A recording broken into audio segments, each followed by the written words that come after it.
오늘 중심을 보는 새로운 율법이라는 제목으로 주신 말씀 전하겠습니다.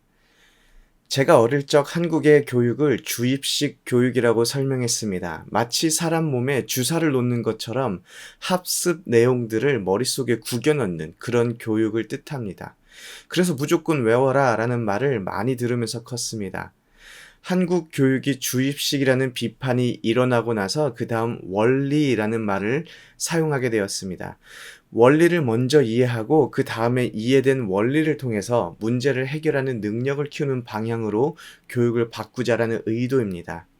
지금 한국 교육의 현 주소가 어떻게 되고 있는지 잘 알지는 못하지만 제가 주입식 교육이 아닌 원리를 이해하는 교육을 받았더라면 저의 학력에 아마도 서울대가 추가되어 있지는 않았을까 그런 상상을 해봅니다. 이런 관점에서 오늘 우리가 읽은 마태복음 5장 21절에서 26절은 예수님께서 그 원리를 먼저 설명하시고 그 설명한 원리를 기본으로 적용까지 설명해 주시는 아주 잘 짜여진 가르침으로 보입니다. 어제 바리새인과 서기관들보다 더 나은 의를 예수님께서 말씀하시고 더 나은 의를 품고 사는 사람들의 삶이 어떠한 모습인지 이제부터 설명하시는데 앞으로 총 6개의 주제를 설명하십니다. 살인, 간음, 이혼, 맹세, 보복, 그리고 사랑인데 그 중에 오늘 말씀은 살인에 대한 말씀입니다.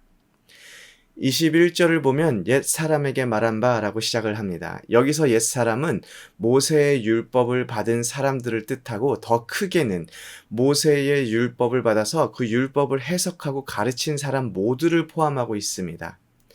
살인에 관해서 살인하지 말라라고 말하고 있습니다. 출애굽기 20장 13절의 10계명 중에 살인하지 말라라는 그 말씀이지요. 그리고 누구든지 살인하면 심판을 받게 되리라라고 21절에 이어지고 있는데 이 부분은 후에 율법을 해석하고 가르치는 사람들이 추가한 것으로 보여집니다. 살인하지 말라. 너무나 당연한 말이지요. 살인은 안 됩니다. 그리고 살인을 하지 말아야 하는 이유. 살인을 하면 심판을 받게 되리라. 이 역시 당연한 말입니다. 살인을 하지 말라, 살인을 하면 심판을 받게 되리라 라는 말에서 어떤 위화감이나 불편함이 느껴지십니까? 전혀 그렇지가 않습니다. 우리가 왜 살인하지 않습니까? 쉽게 말해서 감옥 가기 때문입니다. 잘못된 행동에 대한 결과 때문에 우리의 행동에 제약을 받는 것이지요. 가끔 한국에 가면 운전할 때가 있습니다. 어떤 분들은 LA만 와도 운전하기가 쉽지 않고 무섭다라고 말합니다. 그런데 한국은 정말 더 어렵습니다. 교통법규를 지키지 않는 사람들도 운전하다 보면 많이 보게 됩니다. 그에 비해서 미국 운전자들은 교통법규를 정말 잘 지킵니다. 심지어 아무도 없는 한밤중에 사거리에 빨간불이 켜지면 멈춰 섭니다. 한국은 대부분 아무도 없으면 그냥 지나가지요. 미국 사람들의 도덕 수준이 한국 사람들보다 훨씬 높아서 교통법규를 잘 지키고 있는 것일까요? 아니라고 생각됩니다. 미국은 교통법규를 어겼을 때, 그리고 그것이 적발되었을 때 지불해야 하는 비용이 한국에 비해서 너무나도 비쌉니다. 한국에서는 몇만 원이면 끝날 일을 미국에서는 몇십만 원을 지불하고 또 운전학교에 가서 따로 시간을 내서 수업을 다시 듣게 됩니다. 강력한 처벌로 인하여서 법규를 지키게 되는 것이죠. 그럼 이번엔 예수님의 율법의 재해석을 볼까요? 22절에 나는 너희에게 이르노니 라고 예수님께서 율법을 재정의하십니다. 사실상 22절에 나는 너희에게 이르노니 라는 이 구절이 아주 핵심적인 구절입니다. 아니 예수님이 누구시길래 이제까지 할아버지에 이르기까지 몇 천 년 동안 지켜왔던 율법을 바꾸시냐 이것입니다.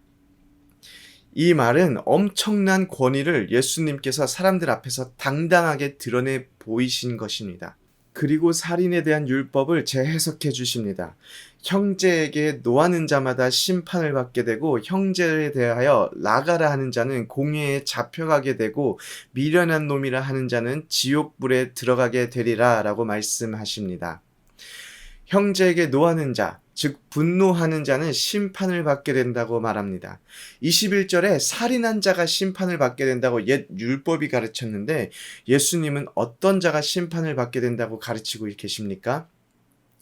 바로 형제에게 분노하는 자입니다. 즉 살인에 대해서 세상은 그 결과에 집중합니다.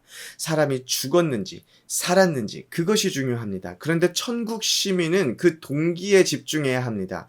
형제를 향해서 증오하는 마음을 품었다면, 분노하는 마음을 품었다면 그 상대가 살아있다 하더라도 이미 살인을 저질렀다라는 것입니다. 예수님은 그 마음의 동기를 지적하고 있습니다. 이어서 형제를 나가라 하는 자는 공회에 잡혀가게 되고 미련한 놈이라 하는 자는 지옥불에 들어가게 되리라 라고 22절에서 말하고 있습니다. 라가라는 말은 아람어로 어리석은 자라는 뜻이고 미련한 놈이라는 말은 모래라는 단어를 사용합니다. 솔직히 어리석은 자, 어리석은 녀석, 미련한 놈 이런 욕이 우리에게 크게 와닿습니까?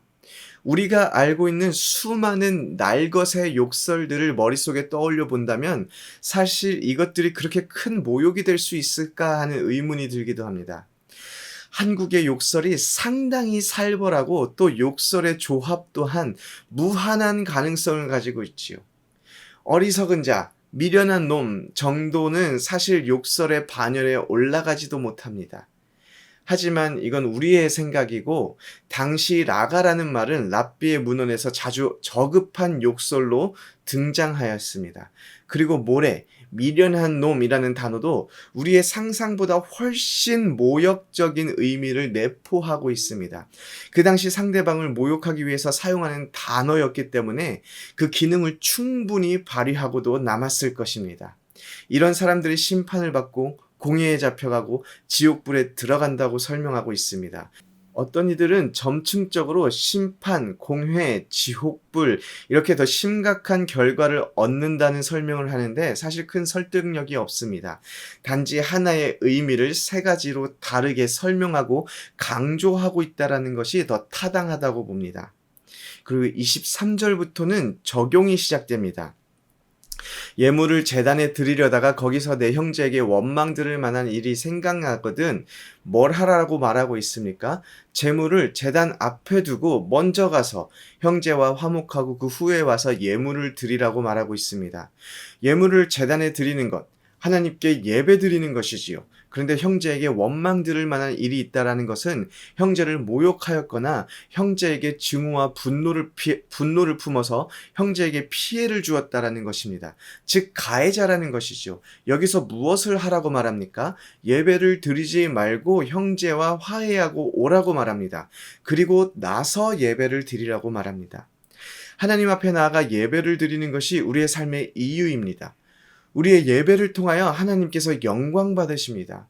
우리가 얼마나 예배를 우선시하고 중요하게 생각해야 하겠습니까? 그런데 그 예배를 멈추라라는 것입니다. 마음의 분노나 증오로 인해 형제에게 상처를 주었다면 그 예배를 드리지 말라라는 것입니다. 하나님의 형상으로 지음받은 우리가 하나님의 형상으로 지음받은 형제에게 증오와 분노를 품었음에도 불구하고 아닌 척하면서 예배드리지 말라라는 것입니다. 예배가 너무나 중요하지요. 하지만 하나님은 예배를 드리는 그 형식보다 우리의 삶이 예배가 되기를 원합니다. 마음에 증오와 분노가 있다면 하나님은 우리의 예배를 기뻐하지 않으십니다.